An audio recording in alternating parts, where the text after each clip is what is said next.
भारत की बेटी निमिषा प्रिया को अब बचाएंगे ईरान के supreme leader Ali Khamenei. PM Narendra Modi ने बना लिया बहुत तगड़ा प्लान। नमस्कार दोस्तों, मैं हूं आपके साथ जुनैद भाटी और आप देख रहे हैं द न्यूज फीवर। जैसा कि आप सभी जानते हैं कि भारत की बेटी निमिषा प्रिया इस वक्त यमन में कैद है। इसे आप कैद ही कह लीजिए, क्योंकि निमिषा प्रिया की हालत ही इस वक्त वहां कुछ ऐसी है। निमिषा प्रिया को इतना ज्यादा प्रताड़ित किया गया था, शायद ही किसी को अभी तक यमन में इतना ज्यादा दुख पहुंचाया गया हो। निमिषा प्रिया, जो भारत की केरला की रहने वाली है, वो इस वक्त यमन में अपनी एक एक सांस के लिए तरस रही है। वहां पर उसे ये नहीं पता है कि उसकी कौन सी सांस आखिरी हो सकती है। वो ये नहीं जानती है किस वक्त उसे सजाए मौत दे दी जाए। उसे ये नहीं पता है किस वक्त उसे फांसी के फंदे पर लटका दिया जाए। फांसी का फंदा तो आप छोड़ दीजिए, क्योंकि यमन में जो सजाए मौत होती है वो बहुत ज्यादा खतरनाक होती है। वहां पर फांसी पर नहीं लटकाया जाता है, वहां पर सीधे गोली मारी जाती है। इंसान को सीधे मौत के घाट उतारा जाता है। और अब यही हाल इस वक्त वहां पर भारत की लड़की निमिषा प्रिया का है। निमिषा प्रिया को बचाने के लिए लगातार कोशिशें की जा रही हैं। निमिषा प्रिया को बचाने के लिए भारत के ग्रैंड मुफ्ती अबू बकर साहब भी आगे आ चुके हैं। अबू बकर साहब की वजह से ही निमिषा प्रिया की फांसी टल गई है, यानी कि निमिषा प्रिया की फांसी कुछ वक्त के लिए टाल दी गई है। लेकिन ये जान लीजिए कि निमिषा प्रिया की फांसी अभी रद्द नहीं हुई है, यानी कि अभी तक ये तय नहीं हुआ है कि निमिषा प्रिया को फांसी होगी या फिर नहीं होगी। भारत के ग्रैंड मुफ्ती अबू बकर साहब की वजह से इस फांसी को सिर्फ और सिर्फ पोस्टपोन किया गया है। अबू बकर साहब ने यमन के स्कॉलर्स यानी कि यमन के धर्मगुरुओं से बातचीत की। उन्होंने फोन पर बैठ के अच्छे से बातचीत की, क्योंकि वो भी एक बड़े धर्मगुरु हैं और यमन में भी बहुत बड़े बड़े धर्मगुरु मौजूद हैं। इनकी आपस में बातचीत हुई तो मोहम्मद अबू बकर साहब ने कहा कि हमारी बच्ची है, केरला की रहने वाली है, इसलिए इस पे थोड़ा सा रहम बरता जाए और अभी के लिए इसकी फांसी टाल दी जाए, नहीं तो 16 जुलाई को निमिषा प्रिया को मौत के घाट उतार दिया जाता। जी हाँ, ये जो 16 जुलाई अभी बीती गई है, इसी को 16 जुलाई को निमिषा प्रिया को सजाए मौत दी जाने वाली थी। और निमिषा प्रिया ने भी ये सोच लिया था कि आज उसका आखिरी दिन। निमिषा प्रिया क्या, निमिषा प्रिया के परिवार ने भी ये सोच लिया था कि अब उनकी बेटी उनके बीच नहीं रहेगी।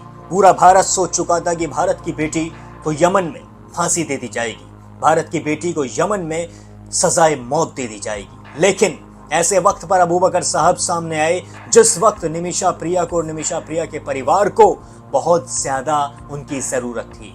वो एक फरिश्ते की तरह उनके सामने आए और फिर उसके बाद उन्होंने धर्मगुरुओं से बात की और निमिषा प्रिया की फांसी जैसे तैसे करके रुक गई। लेकिन अभी ये कंफर्म नहीं हुआ है कि निमिषा प्रिया की फांसी हमेशा के लिए रद्द हुई है या फिर नहीं हुई है, क्योंकि जिस आदमी को निमिषा प्रिया पर मारने का आरोप है, यानी कि दलाल अब्दो मेहंदी वही लड़का है जिसको मारने का निमिषा प्रिया पर आरोप लगा है। दरअसल दलाल अब्दो मेहंदी यमन का ही रहने वाला है। आप सभी जानते हैं, मैंने पिछली वीडियो में बताया था कि यमन में ही निमिषा प्रिया ने एक क्लिनिक खोल लिया था और इस क्लिनिक में जो पार्टनरशिप में था, यानी कि जो निमिषा प्रिया का पार्टनर था, वो दलाल अब्दो मेहंदी ही था। दलाल अब्दो मेहंदी पर निमिषा प्रिया के परिवार ने आरोप लगाया है कि निमिषा का उसने पासपोर्ट जब्त कर लिया था और वो निमिषा को काफी ज्यादा प्रताड़ित करता था और वो उसे यमन से भारत नहीं आने देना चाह रहा था। निमिषा प्रिया काफी कोशिश करती थी वापस भारत लौटने की, वापस केरल लौटने की, वापस अपने परिवार के साथ हंसने खेलने की, लेकिन दलाल अब्दो मेहंदी ने उसे एकदम कैद करके रखा हुआ था। दलाल अब्दो मेहंदी नहीं चाहता था कि निमिषा प्रिया वापस भारत आए और इसी चीज से निमिषा प्रिया तंग आ चुकी थी। निमिषा प्रिया इतनी ज्यादा परेशान हो चुकी थी कि वो अपना आपा खो बैठी थी। निमिषा प्रिया ने एक दिन ठान लिया था कि उसे कैसे भी करके यमन से बाहर निकलना है। निमिषा प्रिया ने दलाल अब्दो मेहंदी को एक रात बहुत सारी नींद की गोलियां दे दी। निमिषा प्रिया ने सोचा था कि दलाल इन नींद की गोलियों से बेहोश हो जाएगा और मैं यहाँ से अपना पासपोर्ट लेके वापस निकल जाऊंगी, मैं इसी चीज से दलाल की कैद से बाहर निकल सकती हूँ, ये सोचा था निमिषा ने। लेकिन निमिषा ने जो गोलियां दलाल अब्दो मेहंदी को दी थी, उनकी वजह से दलाल अब्दो मेहंदी की मौत हो गई। और ये मौत इस वजह से हो गई क्योंकि इन गोलियों की तादाद बहुत ज्यादा थी, यानी कि ओवरडोज निमिषा प्रिया ने दलाल अब्दो मेहंदी को दे दिया था और इन गोलियों को खाने के बाद दलाल अब्दो मेहंदी की जान चली गई। इसके बाद निमिषा प्रिया बहुत ज्यादा डर गई थी। ये सब निमिषा प्रिया पर आरोप हैं। इसके बाद निमिषा प्रिया बहुत ज्यादा डर गई थी और उसने दलाल अब्दो मेहंदी के लाश के टुकड़े करके एक टंकी में भर दी। जिसके बाद पुलिस को पता चलता है। पुलिस जैसे तैसे करके तलाल अब्दो मेहंदी की लाश को ढूंढ निकालती है और सारे आरोप निमिषा प्रिया पर लगते हैं। निमिषा प्रिया को जेल में बंद कर दिया जाता है। आज से 3 साल पहले ये चीज निमिषा प्रिया ने की थी। निमिषा प्रिया को जेल में डाल दिया जाता है और फिर निमिषा प्रिया का परिवार उसे बचाने के लिए यमन जाता है। निमिषा प्रिया की मां पिछले 2 साल से यमन में अपनी बेटी को बचाने की कोशिशें कर रही हैं। निमिषा प्रिया का परिवार चाहता है कि कैसे भी करके निमिषा को सजाए मौत ना हो, लेकिन दूसरी तरफ तलाल अब्दो मेहंदी का परिवार बिल्कुल भी मानने को तैयार नहीं है। वहां पर 2 चीजें चलती हैं, एक तो होता है ब्लड मनी और एक होता है किसास। यानी कि शरिया कानून में 2 कानून है, या तो ब्लड मनी देकर उस आरोपी को बचाया जा सकता है। अगर निमिषा प्रिया का परिवार तलाल अब्दो मेहंदी के परिवार को ब्लड मनी देता है, ब्लड मनी ये करीब 8.5 करोड़ सुनने में आई है। इतने पैसे अगर निमिषा का परिवार तलाल अब्दो मेहंदी के परिवार को दे देता है और तलाल अब्दो मेहंदी का परिवार निमिषा को माफ कर देता है तो निमिषा की जान बच सकती है। या फिर किसास। किसास एक ऐसी चीज है जो बहुत डरावनी है। ये कानून बहुत ज्यादा खतरनाक होता है। इसका मतलब होता है खून का बदला खून, यानी कि मौत के बदले मौत। अगर तलाल अब्दो मेहंदी का परिवार किसास पर अड़ गया, तलाल अब्दो मेहंदी के परिवार ने ये कह दिया कि निमिषा प्रिया को किसास मिलना ही चाहिए, तो फिर निमिषा प्रिया को कोई भी नहीं बचा सकता है।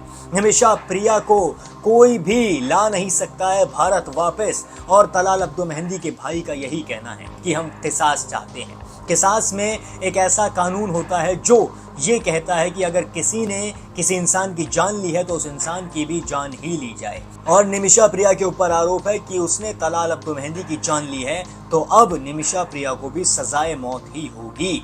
लेकिन अभी जो तलाल अब्दो मेहंदी का परिवार है वो थोड़ा सा शांत हो गया है। ये खुशी भरी खबर है। जी हाँ, थोड़ा सा शांत इसलिए हुआ है क्योंकि भारत के ही मुस्लिम स्कॉलर ग्रैंड मुफ्ती अबू बकर साहब ने उन लोगों से बात की है। अब वो थोड़े से ठंडे पड़े हैं, लेकिन वो ये मानने को तैयार नहीं है कि निमिषा प्रिया की फांसी रुक जाएगी। फांसी टल तो गई है, लेकिन अभी तक फांसी रुकी नहीं है।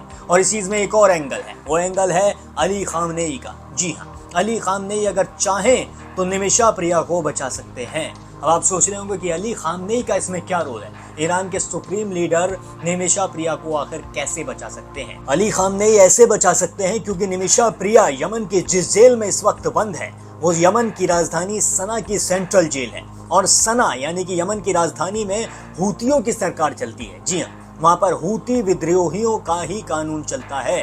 हूती विद्रोही जो चाहते हैं वो सना में होता है, यानी कि यमन की राजधानी में, यमन के इस हिस्से में वो होता है जो हूती चाहते हैं। और हूती बड़े खतरनाक होते हैं। हूती करारा जवाब देते हैं। हूती किसी की नहीं सुनते हैं। अगर हूती चाहें तो वो कुछ भी कर सकते हैं। अमेरिका की भी हूती नहीं सुनते हैं। ये लोग इतने ज्यादा खतरनाक होते हैं, अगर इन्होंने ठान लिया कि निमिषा प्रिया को फांसी दी जाएगी तो फिर चाहे कोई भी कुछ भी कर ले, निमिषा प्रिया को कोई भी नहीं बचा सकता है। लेकिन अली खामनेई की बात हूती विद्रोही जरूर सुनते हैं। जी हाँ, ईरान के सुप्रीम लीडर अली खामनेई जो कहते हैं वो हूती विद्रोही करते हैं।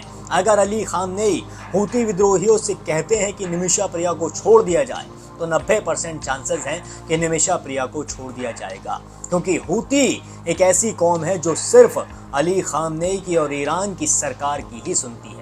नहीं तो हूती अमेरिका के सामने भी झुकने को तैयार नहीं होते। हूती अमेरिका को तगड़ी तरीके से जवाब देते हैं। अगर अमेरिका हूती विद्रोहियों के किसी भी अड्डे पर हमला करता है तो उसका डबल अटैक हमेशा हूती विद्रोही करते हैं। हूती विद्रोही इतने से हैं और वो सुपर पावर अमेरिका से भिड़ जाते हैं, तो आप ही सोचिए वो किसी की कैसे सुन सकते हैं। और अब पीएम नरेंद्र मोदी अगर चाहें तो अपनी विदेश नीति के काम ले सकते हैं। जो पीएम नरेंद्र मोदी की विदेश नीति है वो यहाँ काम आ सकती है। अगर वो अली खामनेई से, यानी कि आयतुल्लाह अली खामनेई से अगर पीएम मोदी बात करते हैं और कहते हैं कि निमिषा प्रिया को बचाया जाए, और अली खामनेई फिर हूती विद्रोहियों से बात करते हैं, तो निमिषा प्रिया की जान बच सकती है। क्योंकि मुस्लिम स्कॉलर ग्रैंड मुफ्ती अबू बकर साहब की वजह से ये फांसी टल तो गई है, लेकिन अभी तक भी ये फांसी रद्द नहीं हुई है और निमिषा प्रिया को किसी भी दिन फांसी दी जा सकती है। निमिषा प्रिया को अब बचाने का एकमात्र रास्ता है या तो हूती विद्रोहियों को मनाना या फिर अली खामनेई से पीएम नरेंद्र मोदी या एस जयशंकर का बात करना।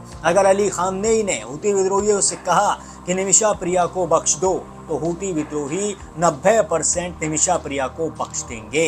अब इस खबर पर आपका क्या सोचना है मुझे कमेंट करके जरूर बताएं, और अगर आप चाहते हैं कि निमिषा प्रिया वापस भारत आनी चाहिए तो कमेंट सेक्शन में जस्टिस फॉर निमिषा प्रिया जरूर लिख दें, क्योंकि आप इस वीडियो को जितना शेयर करेंगे उतने ही ज्यादा चांसेस होंगे निमिषा प्रिया के बचने के और वापस अपने देश अपनी मिट्टी पर लौटने के। तब तक के लिए खुश रहिए, स्वस्थ रहिए, मस्त रहिए। बाकी देश और दुनिया की सभी बड़ी खबरों के लिए अभी सब्सक्राइब कर लीजिए द न्यूज़ फीवर।